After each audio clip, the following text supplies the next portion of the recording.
Hello everyone, स्वागत है आपका एरा वर्ड के यूट्यूब चैनल में। संस्था में यूपीपीएससी प्री और मेन सभी के लिए सीरीज चलाई जा रही है, जिसके बारे में किसी भी सूचना के लिए आप दिए गए स्क्रीन नंबर पे कांटेक्ट कर सकते हैं। आज हम करंट अफेयर की जो श्रृंखला यूपीपीएससी के लिए चलाई जा रही है, उसमें हम करप्शन परसेप्शन इंडेक्स 2021 की चर्चा करेंगे। पिछले वर्षों में देखा गया कि इस इंडेक्स के द्वारा भारत की रैंकिंग क्या है, प्रथम स्थान पर कौन है, कौन सा देश लास्ट में है, कहाँ से कहाँ तक रैंकिंग दी जाती है, कितने देश शामिल है और कौन सी संस्था इसे जारी करती है। ये सारे तथ्यों पर प्रश्न पूछे जाते हैं। इन्हीं आवश्यकताओं को देखकर हमने वर्तमान के साथ भारत की पिछली रैंकिंग क्या है, इन सब की चर्चा इसमें शामिल की है। देखते हैं कि इस बार 2021 के सूचकांक में क्या क्या स्पेशल इंफॉर्मेशन हमें मिलती है। जो करप्शन परसेप्शन इंडेक्स है वह ट्रांसपेरेंसी इंटरनेशनल के द्वारा जारी किया जाता है। इसमें जो शामिल देश हैं वह 180 देशों को शामिल करके करप्शन परसेप्शन इंडेक्स को जारी किया गया है। अब इस बार के जो इंडेक्स 2021 आया है उसमें कहा गया कि भ्रष्टाचार धारणा सूचकांक जो करप्शन परसेप्शन इंडेक्स है, इसमें प्रदर्शित करता है कि पिछले दशक के दौरान, मतलब 10 वर्षों से जो देश प्रयास कर रहे हैं उसमें 86% देशों में भ्रष्टाचार नियंत्रण यानी कंट्रोल की जो स्थिति है वो स्थिर हो गई है या फिर बिगड़ गई है। ऐसी सूचना हमें इस रिपोर्ट में मिलती है कि जो 180 देश है उसमें शामिल 86% देशों में भ्रष्टाचार नियंत्रण स्थिर हो गया या बिगड़ गया। इसके साथ जो 180 देशों में 2/3 यानी कि 2/3 जो कंट्री हैं, 2/3 उसमें से अधिक देशों यानी 68% जो देश इसमें शामिल हैं उसमें उनके स्कोर 50 से नीचे हैं, 68 के। और जो औसत वैश्विक एवरेज जो है हमारा वैश्विक स्कोर है वह 43 पर स्थिर है। ये सब भी कभी कभी सेंटेंस में पूछे जाते हैं, इसलिए याद रखना है कि जो वैश्विक हमारा औसत वैश्विक स्कोर है वो 43 है। अगर 2012 से लेकर 2021 तक रिपोर्ट पर चर्चा की जाए तो 2012 से 25 देशों ने अपने इस स्कोर में उल्लेखनीय सुधार किया है। यानी जो 25 देश हैं 180 में, उन्होंने 2022 से लेकर 2021 तक अपने स्कोर में सुधार किया है। लेकिन इसी अवधि में जो 23 देश हैं उन्होंने अपनी सुधार में उल्लेखनीय गिरावट को प्रदर्शित किया। यानी 25 देशों ने सुधार को और 23 देशों ने उसमें गिरावट को प्रदर्शित किया है। जो ट्रांसपेरेंसी इंटरनेशनल इस रिपोर्ट को जारी करती है वह उनमें उसका जो मानक होता है वह 0 से लेकर 100 के मध्य, यानी 0 से लेकर 100 के बीच की रैंकिंग दी जाती है, अंक प्रदान किए जाते हैं। इसमें जो 0 अंक तक होगा वो सबसे भ्रष्ट होगा और जिसे 100% की रैंकिंग दी जाएगी वो सबसे कम भ्रष्ट यानी सबसे अच्छे देश की श्रेणी में आएगा। यह रैंकिंग जो मापी जाती है प्रत्येक देश के सार्वजनिक क्षेत्र में कितना भ्रष्ट माना जाता है, इस आधार पर यह रैंक तैयार की जाती है कि प्रत्येक देश के सार्वजनिक क्षेत्र को कितना भ्रष्ट माना जाता है। इस आधार पर यह रैंक दी जाती है और इस पहले स्कोर दिया जाता है फिर रैंकिंग प्रदान की जाती है। इसी को ध्यान में रखते हुए 2021 में कौन से देश कहां पर किस रैंक में है यह लिस्ट आपको दी जा रही है। आइए कुछ और चर्चा करते हैं कि जो भ्रष्टाचार धारणा सूचकांक है, करप्शन परसेप्शन इंडेक्स है, वो किस प्रकार से भ्रष्टाचार को मापता है, मतलब कौन से तथ्यों को शामिल किया जाता है।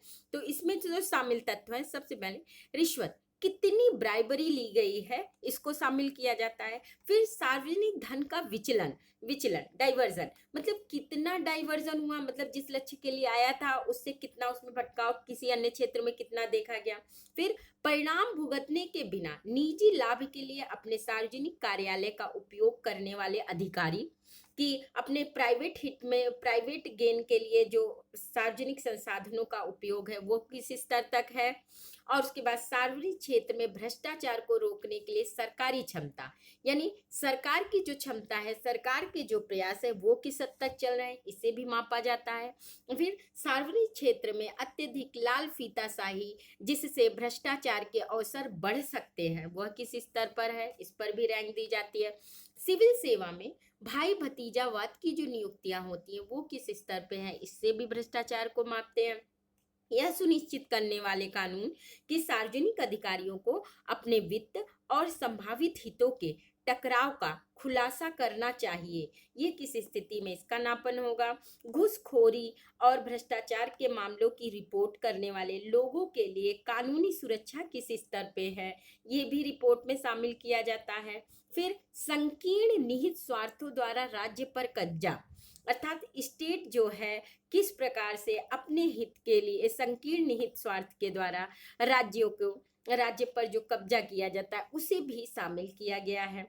सार्वजनिक मामलों, सरकारी गतिविधियों की जानकारी तक पहुंच कितनी है आम जनता की, इसके आधार पर भी ये भ्रष्टाचार सूचकांक जारी किया जाता है। तो हमने देखा कि रिश्वत से लेकर सार्वजनिक धन का किस प्रकार से दुरुपयोग होता है और किस प्रकार जनता सार्वजनिक मामलों में पहुंच सकती है जानकारी, इन सभी तथ्यों को शामिल करके ये भ्रष्टाचार प्रदर्शन सूचकांक हमारा जारी किया गया है। अब जो performance index, corruption performance index जारी किया गया है, उसमें भारत की स्थिति पर विचार किया जाए तो वर्तमान का जो सूचकांक है उसमें भारत 180 देशों में 85 रैंक में है। भारत को 2021 में 85 रैंक दिया गया है। 85 भारत को 2021 में करप्शन परसेप्शन में रैंक दी गई है। कितना? 85। अगर इसके पहले हम 2020 की बात करें तो 2020 में जो भारत को रैंक दी गई थी वह 86 थी, और अगर 2019 की बात की जाए तो 2019 में अगर हम देखें तो भारत 80वें स्थान पर था। या कभी कभी हमें 21 का ना पूछ के 19 का और 20 का भी पूछ लिया जाता है, इसलिए हमें ये तथ्य भी जानना होगा कि भारत का 21 में 85 रैंक में है, और उसके बाद अगर देखें तो वो 20 में 86वें स्थान पर और 19 में उसे 80 रैंक में रखा गया है।